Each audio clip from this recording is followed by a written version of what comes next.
My name is Lee St. James, and I'm your host today. I have been working at the intersection of technology and senior care since 2019, when I saw firsthand the impact of social isolation on my father as he struggled with Lewy body dementia. I was inspired to discover a way that robots could help staff in retirement homes and long-term care. And his struggle continues to drive my passion and sense of urgency about this work, and actually led me to join GlobalDWS, which is the host and the company that is presenting this webinar today. So I'm the Vice President of Sales and Marketing, and I'm pleased to introduce my co-presenter, Rami Webby, who's the co-founder, CEO, and CTO of GlobalDWS. And we hope that today's webinar will inspire you on your journey to leverage technology efficiently and effectively to transform your organizations. So our goal is to leave you with a clear understanding of a proven framework for planning, testing, and successful deployment of technology solutions. This framework will help you improve operations, reduce the burden on staff, and enhance engagement and care for residents. So our agenda today begins with the introduction to GlobalDWS and some definitions about our areas of expertise. We'll then introduce this idea framework based on our experience as a Microsoft Gold level partner for the past 8 years, and it's a framework that I think you'll find very interesting and valuable. We're just going to cover the first 2 sections, and then we're going to jump into some global market trends and some interesting technology use cases. We'll check in to address any questions that there are. I know we had some people emailed us some questions as well beforehand. So we're going to have lots of time for Q&A and an opportunity to discuss next steps. So what is GlobalDWS? GlobalDWS was founded in 2013 as a systems integrator, and we'll explain a little bit more about what that means as the session progresses. So as far back as 11 years ago, Rami and his co-founder, Yahya Assad, who's also on the call today, realized the growing need for and the importance of digital workplace services. So our tagline is, we enable the future of work.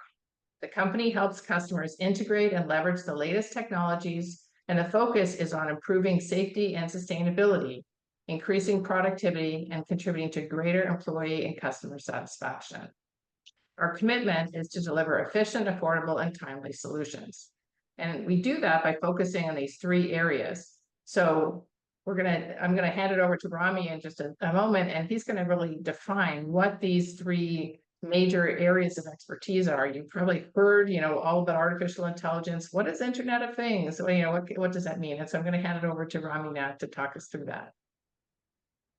Thank you, Lee, for the introduction, and I'm happy to be part of this session. And we decided before we go deeper and about the concept and about what are the main value proposition of leveraging all those emerging technology, we found it's important to review the definition. So what is AI? What's artificial intelligence? And we know it's a very popular topic, and many people are part of this major wave in the market, if transformational wave. But we found that the definition is very important. Like today, we are familiar with the computer, with the mobile devices, with the cloud. But what is AI? AI is a new computing power that has the capability to mimic a human intelligence and problem-solving capabilities, which means that you can leverage all the data we have based on the data we are collecting to predict what we can do. So if you imagine what kind of a problem you can solve when you have a prediction machine that has the capability to analyze the huge amount of data, and based on the data that we have and what we learn from this data, we can optimize our system. Like today, if we can predict how our process, how we manage our time, how we manage our team, how we manage our resources, all of that AI can help us to be more efficient based on that prediction capability. With respect to IoT, which is another dimension in this major transformational wave, Internet of Things. Many people ask us, what is Internet of Things? The foundational element of Internet of Things is the sensor. Today, there is no shortage of sensors. Sensor is a technology that has the capability to collect information from different systems in our environment. That way, today, as you know, to be able to optimize or manage or transform anything, we need to understand what's happening in our environment. So Internet of Things, first foundation, it has a sensor that can collect any kind of information about anything happening in our organization, and then analyze this information and do integration with other systems. With respect to the robotics, which is the third element that we are focused, Lee, if you can click next Yeah. about robotics. Sorry, my Yeah. With respect to robotics, it's another transformational technology that today, if we look to what we do on the laptop and computer, we have a new computing power that has a mobility, autonomous mobility capability, which now, instead of having all those kind of voice interaction, computer vision, we have a new platform that can move from one point to another, either to deliver devices or to be able to interact with the human, to mimic and to also to augment the human capacity. So those are the three main capabilities that we are trying to help our customers to see how they can enable them to solve different operations and business problems. Next.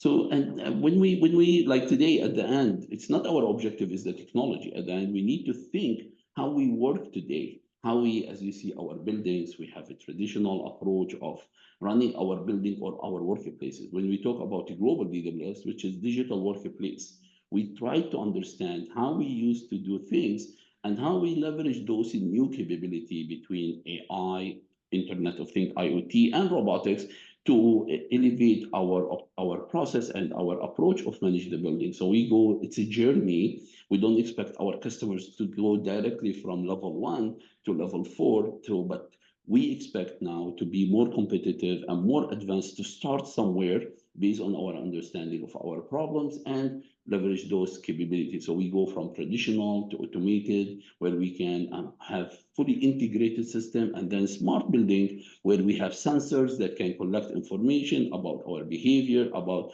our assets, about our processes, and then to the fourth level, where we can have a complete autonomous to a certain level in a certain areas. Doesn't mean we have to have it end to end. And if we go to the next slide, now many people, they think, are we human centric or facility centric or technology centric? So we start first in building the infrastructure and analyzing how we elevate our process and tools based on our understanding for the facility. But at the end, we need to make it as a human centric to understand how we offer more advanced and personalized care for our residents. So, and how we can automate the process. So if you go and so this is a journey where we start with on having the infrastructure, the foundational infrastructure, to have a sensor to understand about the equipment and how our energy, to the middle tier where we can automate and optimize the space, the resources that we have, up to the level about our productivity, our team productivity, how we can adapt everything based on your team and your resources to make sure we are offering more advanced quality of service. So it's a journey, and we hope during this session to share what we have as a technology and the framework to be able to help you with this journey. So Lee will continue focus on. We decided not to focus heavily on technology, but focus on framework, approach, and business objective. Back to you, Lee. Thank you so much, Rami. So as I mentioned, we at GlobalDWS have been a Microsoft Gold partner for over 8 years in data and analytics, and we leverage this idea framework to support our clients. Now, the I stands for inspire. We're not going to go through all of the letters on our workshop today, but it's really valuable to be inspired and inspire your stakeholders. So we can help you imagine the future and set some goals based on what you envision. The D stands for design, and we're going to cover the first two on this session today, and then we have future sessions where we can talk about the rest of the framework. But really, this D about design is about exploring and assessing what's possible, conducting assessments, aligning your goals with your technology choices and your budgets. The E is about empowering, and actually you start with E at the beginning of any transformation because it's really important to involve your staff, your residents, family members, volunteers, and even your whole community in trials, gathering their feedback and perspectives and helping them see the potential value so that they don't resist change, that they start to embrace it. And so for many people, a demo brings the future to life, that old saying that seeing is believing. So you'll hear more about that as we go forward. And then ultimately A is achieving. So deploying the solutions, measuring the results, fine-tuning as needed to assure that you get your desired outcomes. So with that as our framework, we're going to jump now into some ideas that we hope will inspire you and really help you understand what's happening in the global marketplace when it comes to the senior care market. globally, long-term care spending is rising very rapidly compared to other sectors. So over 6% annual growth rate in spending on this market, and it's largely driven by global demographics and this whole baby boom, which you're all aware of. The Canadian market is aligned with the global trends, although we're a little bit further behind Asia and Europe, and so that's why we look to them to see how they've handled these things. But the Canadian government, is investing $13.6 billion in this, or they were as of 2021, and that continues to rise. So, we hope to see that as an opportunity, but we also know that you're facing huge challenges. And I've just mentioned a few here in terms of workforce, back office complexity, obviously the economic challenges we're in overall, and then the literal, the plethora of technology options. So here's an example. In 2021, University of McMaster reported in their health forum, and they actually categorized 14 different types of technology. So with GlobalDWS, we try to summarize them into 3, but with this, it was 14 different types. And unless you're a technology expert, it's probably a little overwhelming to think about how you should proceed and what should be your priority. So that's really where we come in to try to help you with our standardized framework and help you prioritize with our technology adoption planning process. So I want to go back to that health forum because again, I found it a really valuable foundation. Some of you may have been involved in this study, but basically it's summarized by saying that it was really hard to identify and harness the potential of technology given some structural issues that we have in Canada. Residents in long-term care homes and increasingly in retirement homes are presenting with more and more complex health and social needs, especially after the COVID pandemic. They really focus on the need to engage all the different stakeholders, as we mentioned in our IDEA framework, in developing and adopting these technologies. But they indicated that the biggest barrier may lie, in fact, in the history of not scaling up when we've done successful pilot projects. And so why is that? We're going to explore that a little bit in our conversation today. One of the things that I really love about the team at GlobalDWS is how optimistic and hopeful they are about the future. And I think that one of the things that we really try to encourage people is, so when you face these challenges, is to flip it over and say, well, how does that look as an opportunity? So yes, we hear the stories about staff burnout, injuries, turnover, absenteeism. It's like, can we use robots to help, offset and augment staff? Can we take away some of the repetitive, dirty, dangerous, and dull tasks so that they can be reallocated to more caring and sort of where the human skills are more important. I'm not going to spend a lot of time on this because we have so many great use studies, but the idea is basically when you see a challenge, is to flip it and see how can we, generate an opportunity without being sort of, Pollyanna about it. We are really trying to find, realistic ways to move forward. I'm going to now show you a few minutes of an interesting video from Denmark. So if you've been monitoring what's going on in Europe, you know that Denmark and the Netherlands are a couple of really advanced places when it comes to healthcare. So I hope that this video will inspire you. I'm just going to raise my little microphone, so hopefully the video will play loud enough for you. Ceiling hoist systems can be used to range rail systems without taking up floor space.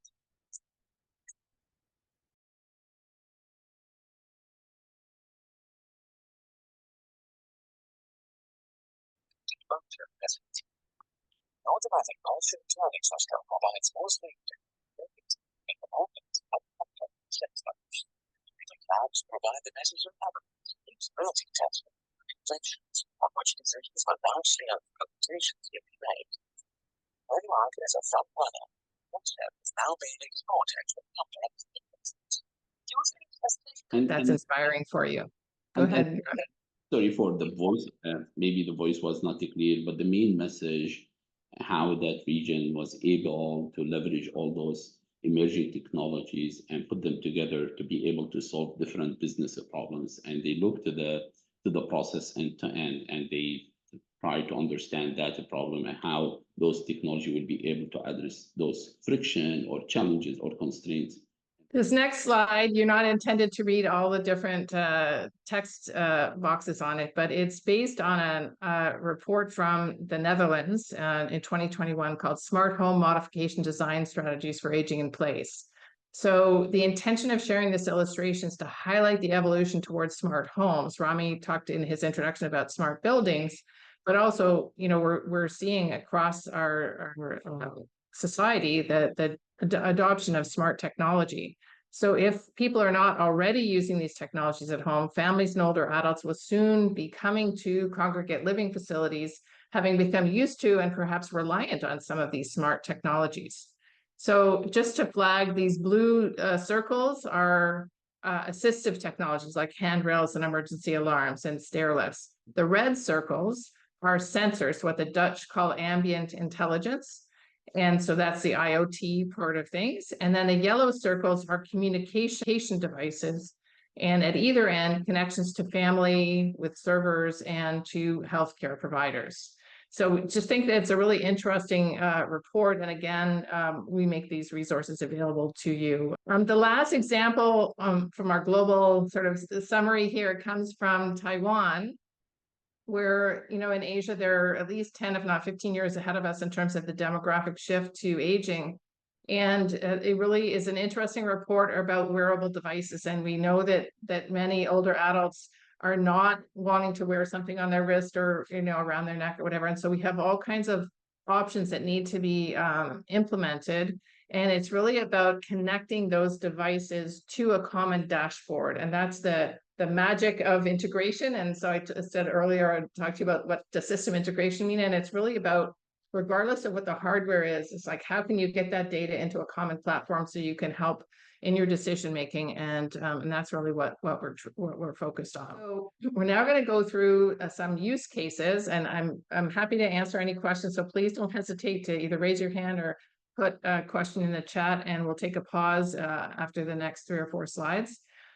So this first slide is really to make sure that you have a vision in your mind about what artificial intelligence and robotic process automation might mean in your organization. So, you've probably heard these terms like computer vision, but what does that mean? So, computer vision can be used to help with fall detection, can be used to help with facial recognition and expediting check-in and check-out, medical imaging assessment, safety and security. So lots of different ways that it can be used. Conversational AI. So many people are using, their Siri on their iPhone or their Alexa or Google Home. There are lots of other ways that conversational AI is being adapted. It's one of the fastest growing areas in terms of voice-enabled technology. And we'll definitely be seeing more of that, even now with Microsoft Copilot and some of the other technologies that are being developed. Again, I don't want to overwhelm you with too many choices, but we obviously have the data analytics, and we're going to talk a little bit about dashboards and things like that.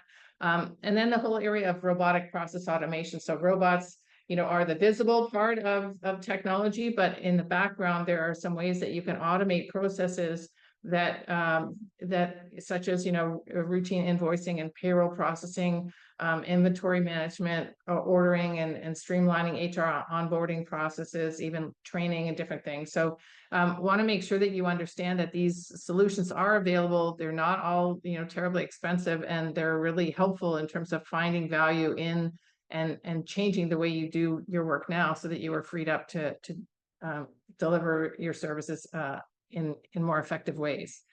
The next slide talks about examples of Internet of Things and sensors, and then how does that look in terms of the data analytics on dashboards and things like that. So again, thousands and thousands of sensors are being designed and developed and launched every year. Here's just a sampling of them to give you some ideas. If you haven't already, many of you may have already implemented some of these in your homes.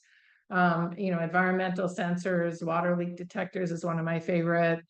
Temperature sensors, not just for the air, but also for food safety, things like that. The back office or the HVAC type things that you may have in your office or operation. Occupancy and people counting. How many people are in the dining room right now? Instead of having to, manually you go and count, you can actually, use people counters, and there are different sensors that are available. And importantly, one of the things I think is really concern to many people, at least in North America, is this whole idea of privacy, and they don't want to have their picture taken if they're not, giving approval. And so there are devices out there now that will do anonymous detection. It just recognizes it as a human. It doesn't say that they know that, oh, that's Mary and that's Jane. It just really gives you the people, and can detect whether it's seated or standing, or whether it's a child or an adult, and so forth.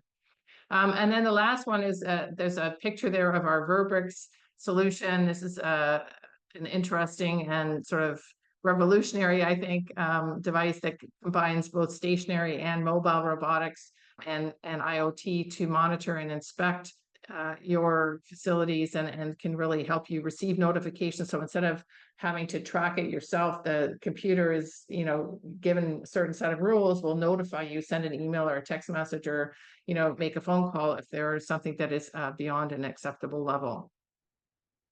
The next area is the area that I love. That's kind of my personal passion, is robots. And so we have, the idea of delivery robots. You've seen lots of different form factors. How do we reduce steps for dining room staff? How do we help them, be less exhausted at the end of the day? And how can we, help carry items to resident rooms or to nursing stations? Instead of having somebody do that, can you use technology to take those steps and save your staff for more one-on-one interactions? Greeter robots, they're being used now already to log in visitors and log them out. Expedite contact tracing. So if there is an issue, you can go quickly to the database rather than having to flip through papers and try to read people's handwriting and so forth. Disinfection service robot. This particular one was designed during COVID, and we're seeing a resurgence in interest in this whole area as part of the IPAC protocols. And then social engagement robots, which is kind of where I started my story. So I'm going to pause now. I'm going to stop sharing and just invite you to ask questions. I'm just going to open up my gallery here and make sure that I see what's going on. Rami or Yaya, I'm not sure if you have any comments or anything you wanted to add. I just wanted to open this up here now. Are there any questions in the chat? How are we doing here with our conversation? There we go. Okay, so nobody has added any questions yet. But and Ankur Sharma, raise your hand. Yeah, go ahead. So all this technology makes a lot of sense, very useful, probably a game changer, right? For a lot of old age homes and long-term living solution centers. But your presentation does not touch base on any price points, even at a high level, right? So where could I gather that information? The reason I was on this call was to understand if our members can benefit out of any of the service you offer, and there are numerous of them, right?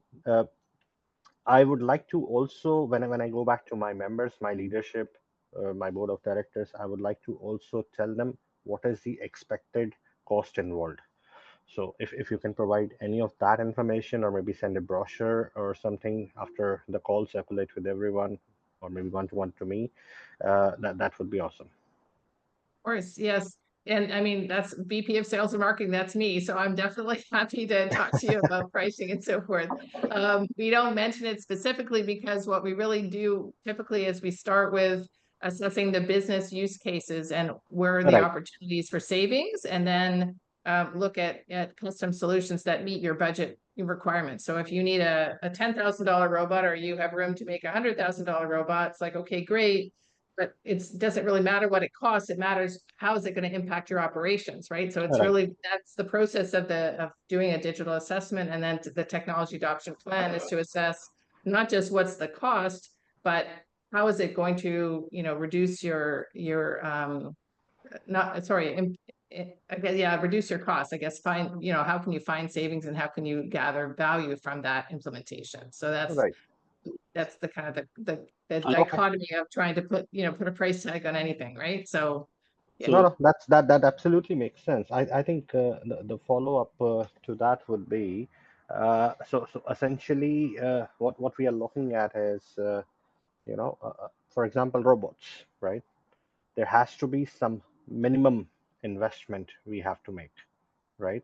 I mean, $10,000 is probably a good ballpark figure. But what if I tell you I have only $1,000 to spend? Is it still feasible? I don't know, So, right? A very Ankur, hypothetical situation, but I guess it's a reasonable question to ask.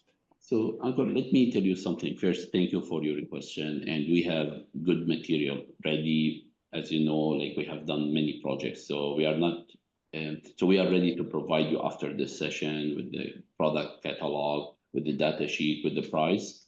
Our main objective of this session, just to make sure, like why we put it at this format, we recognize as a partner here that we need to share with our customers and partners the main capabilities and value proposition of those technologies. Because see the risk, many of our customers or customers in the market, they go directly to take decision to say, hey, I need this, and then they are not able to capitalize on that technology. Because we are looking for a strategic relation with our customers and partners, we build this as knowledge sharing and to make sure like our customers have a clear strategy how to leverage the right technology at the right time. So they will be able to go through that journey.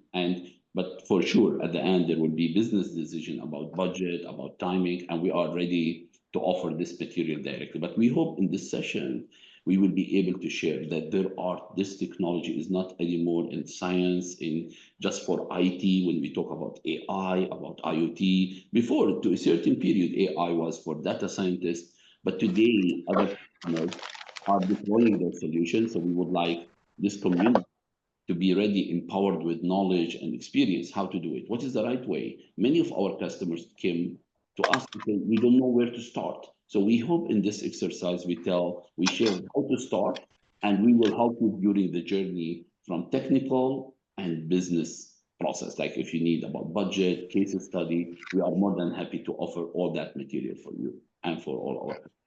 Yeah, absolutely. Makes sense. Thank you so much. Any additional questions, or guys, like today, we touched three main topics when we talk about smart building and smart homes, and about that, when we talk about AI, we give you samples how AI can be used. And today there are many options, not only those four. We focus on the robotic process automation, computer vision, voice interaction, because those are, if you look how they solve different problems. Like today, many people told us we need to spend more quality time with our resident, but we spend most of our time filling reports. Now you can leverage voice. The quality of voice interaction now is very advanced, and we can share with you, like today, our voice computing power between different systems. They are very clear. So in this way, you can interact with the computing by voice, and you spend more quality time with your resident, with your staff, to be able to improve the quality. So we try to see how we can position, but you know your environment better than us. You say, Rami, we need this. This technology will help me to solve that business problem. So please, if you have any question or any ideas that you think related to your environment, we are more than happy to answer them. Back to you, Lee. Yep. Before I go back to the slide deck, I just want to say that I did get a question from a participant by email before the session, and it was asking about for an Ontario long-term care centers. They have in June, the Ontario government announced some incremental funding that comes automatically based on the number of beds that you have. It's $1.13 per person per bed, and it is with a minimum of $30,000 per year, and it's related to technology integration. And so we have some information available. If that applies to any of you, I'm happy to talk to you about that further. And I actually have a slide at the very end related to that. And I just had a question from Mark that said, I have clients that are hesitant about adopting robot tech at this point and are not convinced that ROI is there as of yet. Are there long-term care facilities and retirement communities of Canada or US today that have successfully implemented and adapted robots that can be referenced and or contacted? The answer is yes. What has been the primary functionality for procuring these robots at these clients, and have there been any unforeseen pitfalls that have arisen for clients when implementing these robots? Thank you so much. This was a very rich question, Mark, and I will definitely take a few minutes to address this. So first of all, robots, social robots in particular, have been around for over 20 years. So everything from Pero, the baby seal, and animal sort of, pet robots, into sort of the humanoid form factors, and what I call tablet on a stick, like the Temi robot and so forth. So there are lots and lots of robots being deployed across North America and globally. And my specialty is around the social engagement robots. But I would also say that the delivery robots are more, have a clearer ROI. So the social robots, from my perspective, are more challenging to determine ROI, because it's really about quality of life, and it's about cognitive decline. How fast does somebody decline if they're isolated, or if they don't have any visitors? So if you give them a visitor and they're happier and they stay longer, and they live longer, what's that worth to you, right? So that's really hard to quantify in terms of an ROI, which is partly why we're seeing the challenges of people love the concept, they would love to have it, but they can't find a budget envelope to put it into. That being said, we are working hard at GlobalDWS on gathering the data and figuring out what the right metrics would be to have a full ROI based on what I would call like the social, like it's like a nice to have, but it's not a need to have, or when it comes to cost savings and things like that. Much easier to come up with an ROI when it comes to robotic process automation. If you're, if you can process, 1,000 invoices in a day instead of 100 invoices, then obviously your efficiency improves, and you can either reassign that bookkeeper to other things, or you can, find different tasks for that business manager to handle. The delivery robots, I have actually on September 26th, we have a webinar coming up with examples from Australia. It's not in North America, but a gentleman who, his name is Lee, also Lee Martin, and he has really gone hard on following the metrics. And his whole thing about delivery robots is the number of steps, or I think he's translating into kilometers of walking time that his staff have, and probably man hours as well, that they have been able to reallocate, because they're not pushing a trolley into the elevator, going up 3 flights, taking it somewhere else. So they actually have robots doing some of those cargo delivery, of the linens or the food and things like that. So that much easier to measure when a task is saving people's time as opposed to improving their quality of life. So, and then the last part of your question was, have there been any unforeseen pitfalls when implementing these robots? I'm trying to think back in terms of, because I've been working with social robots at least for 5 years, and I haven't seen any pitfalls. Like when I first started, I thought it would be about 50%, 50-50 as to residents would want to engage with robots. Because they're not for everybody. But we did such a good job of introducing them slowly and making sure that people were comfortable. And the robots that we have are very sort of adorable, friendly, polite little robots. And so we had actually, I did one study in 2021, 96% of people wanted to see the robot again after the first visit. And the 4% that didn't want to was because they thought it was too childish. And so then, you get into innovation and try to improve the interactions so that they become more sophisticated for those who are cognitively, well enough to do that. Rami, I don't know if there are any other pitfalls that you might have seen or any other lessons learned. So first, I want to say thank you, Mark, for this question. I think it reflects where we are in the market here, in Canadian market. So we have done many deployments and we have many lessons learned. One of the key lessons learned that we think we have, like we are able now, we change the approach and the model and what we put this framework. There are certain expectations when we deploy robots that, certain customers, when they see the robotics platform, they expect it will mimic human capabilities end to end. This is one. And the second one that we see certain customers, they try to leverage different capabilities in one robot. And now we are trying with all our customers to ask to focus what kind of a problem we need to fix or to manage by that platform, which we know robotics is very good in repetitive tasks. But when we try to put 3-4 functionalities in the robot, then it was very hard to measure. So I can give you like reception robot, in addition to the delivery robot, which is very simple, easy to measure the return on investment with respect to delivery robot, and it's quick win.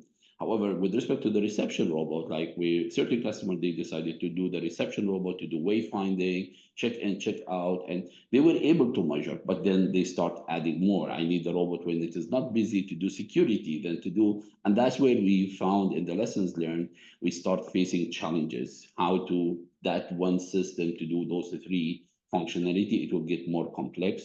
So we try now to understand what kind of a problem, focus on fixing that problem, because there is a human factor, how to change the change organizational change management, people around that platform, how they will interact, how they are ready. So we have, that's why you see today we are focused on the framework to assess, but we have good references about return on investment, especially with respect to the reception robot, about the delivery robot, that the Verbrix, the inspection robot, and what they are able to achieve and what kind of a problem they are able to solve.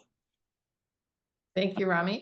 And we have a question from Natalie. For technology systems that gather data in senior care environments, such as long-term care, how is that data gathered and stored? We have had discussions around implementing some technologies, but there has been hesitation because of privacy and confidentiality policies and not being able to secure sensitive health information when data is gathered. Rami or Yaya, did you want to address this? Yeah, I can start, and I will ask Yaya, our CDO, Chief Digital Officer, who focus heavily on that. So one of our value proposition of having GlobalDWS and why we, as a gold partner to Microsoft, we were focused heavily in everything related to AI. We are gold partner and part of Microsoft AI inner circle in AI and data analytics. But we had opportunity to work with many customers in regulated business like Bank of Montreal and TD. They decided to start with robotics, but they had concern about the same thing, which is very important security and regulation point about data. Where is the data? So that's why we decided as a Canadian company, we can solve this market problem because there are many robots in the market from different regions. So today, what we are doing, we are putting any of those robots, either our own developed robot or from third party. All the technology, it's our own technology designed and built on Microsoft standard Azure cloud, which has a lot of security measures. And we give our customers, based on the review and design, where they want to host their data. If they want to put it on their own cloud or on their private cloud or public cloud, we give them that option because it's our own solution. So this is additional value that we are offering to our customers to give them the control where and how to manage this data. And we take it security and the privacy as part of our core design, how we build those systems. Yeah. Yeah, thank you, Rami. Thank you, Lee. I also wanted to add it, like Rami mentioned, security is a layered approach. We go through and make sure all the different implementations around security are deployed and based on each layer. And like Rami mentioned, our solutions are secure by design. So we initially start with designing security as part of the solution and then start to add in these different layers of security, and they vary based on the different deployment. They vary based on the information that's being captured and hosted. So there's a large number of layers that can be implemented to make sure we reach the goals that are set as part of the security plan. Yeah. And before we move to the next, because I know this is very important point for many customers and partners, we had customers like, the robotics, especially we are talking about one of the technology in addition to AI and IoT, which is robotic, which is new to our market, and how certain customers, after they review this computing power, which has, as you know, autonomous navigation, computer vision, and voice interaction. So they said, okay, with all this control, I still, in certain areas, I don't want the camera. So we disable the camera or we remove it. So that's why we are here to understand your business requirements and the regulation and the governance, and we turn off or on what you need. So if you say, Rami, in this zone, any platform should not have a camera, we can remove that component, but we will lose certain capabilities. That's where we try to put clear expectations to our customer. Like, this is computing, maybe at the reception, it's okay to have a camera, but if the robot will go to another zone, we will disable all the computer vision for the privacy until the customer has. Like maybe use sensor different than the computer vision to collect that amount of information. We know the camera is more advanced, but there is a risk about the privacy. So we give those options in our design. It's completely built and designed by our team. Thank you so much. So we're now going to move into the next phase, the final module of our presentation today, and really try to bring together what it means to be a systems integrator and what this might look like for you and your organization. So I mentioned at the beginning of the presentation that GlobalDWS is a systems integrator, and so what that means is that we take a holistic view of your operations. I think that Rami and Yaya's comments just kind of illustrated that in terms of how with the cybersecure cloud-based integrated solutions, we kind of bring it all together. It doesn't mean to say that we don't provide all the different hardware options. You may have purchased sensors or robots or things from other people.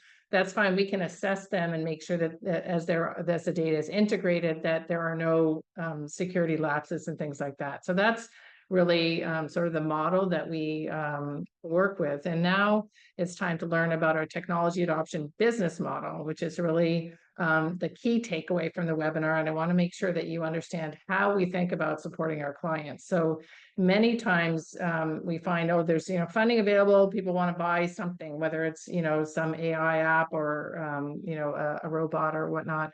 But if they haven't got a solid foundation, that's where the implementation fails. So I mentioned at the very beginning with the McMaster University study, one of the key challenges is failure to scale and failure to really sort of broadly adopt some of these technologies that, as I said, social robots have been in the market for over 20 years, but there just hasn't been that consistent understanding of what value they do add. So what we're trying to do now with our technology adoption business model is to start at the base of the building, establish a solid foundation, and you do that by initiating a digital assessment, creating a technology adoption plan, and then conducting pilot projects to test and validate the solutions that you're most interested in according to the budgets that you have available. So this technology adoption plan helps you keep focused on the vision you have for the future. So obviously the roof of the house, you want to see the whole building. You're like, where are you heading? But you start by having a really solid foundation and then look at making incremental changes in the short and medium term to build capacity, find savings that can help you make room for future investments. So the foundation for success, just to emphasize that point, three steps: conduct a digital assessment, create a technology adoption plan, and then implement proof of concept trials. And we start this whole process with what we consider a 5-stage project. And again, you can do this yourself, but we're obviously here and available to help you through this process. And this is part of the professional services that we offer. The first stage is to prepare and engage. And that's really, people kind of oftentimes jump over that, but we really want to make sure that the work that you do around technology is aligned with your overall organizational goals and objectives. We do a business improvement review, look at your challenges and opportunities, what's on your radar, do a gap analysis between where you are now and where you'd like to be, envision and explore, identify some available relevant technology options, summarize some of the potential productivity gains or other benefits that you might gather. Then we have a database, a knowledge base of technology profile worksheets that we will bring to our clients. And that's really about coming up with that impact assessment. So anchor your questions about budget and timelines and so forth. That's really where this comes in, is in terms of finding what's the potential impact, and then what's the budget impact or the cost, and then going through an actual roadmap for technology adoption. How much time, how many resources are required, and when do you think you can fit those in, this fiscal year, next fiscal year, the year after. So it's really hard to budget more than or plan 3 years in advance, given the rapid change in technologies. But our digital assessment planning process and our roadmap is typically a 2 to 3 year outlook. We use a series of exercises as part of this assessment. I'm just showing you some examples here. So it's a very structured process that we go through, and our clients have found this to be very valuable exercise.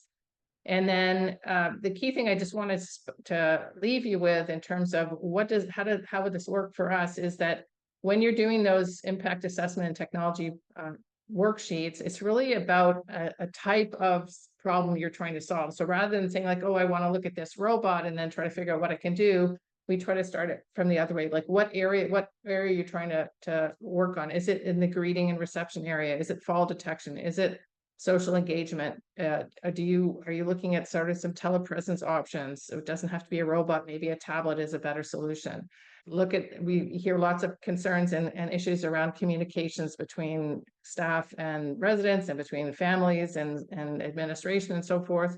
And also just marketing and sort of if you're, you know, in more of the retirement home sector and I guess even in the long-term care, you're still, you know, out in the community and working with your communications to, and this is often an area that's overlooked and understaffed. And then the whole area of operations, that's sort of what I call back area of the operations. There are probably others, but this is just a summary based on some of the recent projects that we've been working on. And just to wrap up, and I want us to leave a good 10 minutes for Q&A at the end. So I think I'm on time now. I just did want to say that we are aware of the Ontario Long-Term Care Funding for Integrated Technology Solutions, have received a copy of the minister's letter, and it replaces the former medication safety technology and the clinical decision support tools programs, but it goes above and beyond. And so the intention is, you know, whatever money you may be spending on those types of tools, there's probably some of that budget that you can carve out for other technology solutions. And that's where we'd be more than happy to help you with that. To questions, actually, I will put up my contact information. You're welcome to reach out to me by email or my cell phone anytime. I'm actually based in most of the time in St. Catharines, Ontario, near Niagara Falls. But our office here is in Toronto, in the middle of Toronto, near Don Valley Parkway in Lawrence. And we would love to invite you to our innovation lab. We have lots of robots on display as well as sensors, and we'd be happy to welcome you and meet you here in Toronto. Thank you, Lee, and open the stage for questions. We decided to do again this approach. This will be more strategic and will help our customers to achieve their objectives in the short term, midterm, and long term. So we are not tactical partner. We want to make sure like we help our customer to achieve their long-term strategy. But at the same time, like certain customers, they told us they have done this exercise or portion of this exercise, and they know what they want. They want sensor to solve one specific problem. So we don't go bring them back to say, hey, you have to do the assessment. We recommend to start with the assessment if you don't have technology or digital transformation plan. If you have that or portion of that, we can build on that and we can work with you on directly either design and deployment. But we found this foundational step will help you to mitigate with the control budget. You will be able to have a strategy what you can do with you, when you can pull that kind of technology from the market and how you can put it in a holistical approach. So please, I don't want you to think like we always tell you the assessment, but we found that assessment is a good foundational step. Any questions? And as Lee highlighted, we also support our customers to visit us, to see the technology, to challenge us, to challenge all that concept. That will help them to take more strategic decision, and we want to be part of that strategic decision. Right. Well, thank you, everyone. Have a great rest of your day. And hopefully we'll see you in September 26th. We have our next webinar, and it's already on our website and open for registration. Thank you, and have a good day.